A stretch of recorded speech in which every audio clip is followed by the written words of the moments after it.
بسم اللہ الرحمن الرحیم۔ السلام علیکم میرے پیارے بھائیوں اور دوستو۔ سبحان رضی اللہ عنہ سے روایت ہے کہ رسول اللہ صلی اللہ علیہ وآلہ وسلم نے ارشاد فرمایا، میں اپنی امت میں سے یقینی طور پر ایسے لوگوں کو جانتا ہوں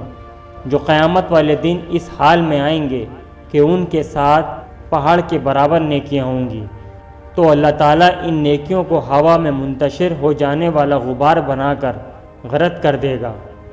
تو سبحان رضی اللہ عنہ نے عرض کیا، اے اللہ کے رسول، ہمیں ان لوگوں کی نشانیاں بتائیے، ہمارے لیے ان لوگوں کا حال بیان فرمائیں تاکہ ایسا نہ ہو کہ ہم انہیں جان نہ سکیں اور ان کے ساتھ ہو جائیں۔ تو رسول اللہ صلی اللہ علیہ وآلہ وسلم نے ارشاد فرمایا، وہ لوگ تم لوگوں کے دینی بھائی ہوں گے اور تم لوگوں کی جلد ظاہری پہچان اسلام سے ہوں گے،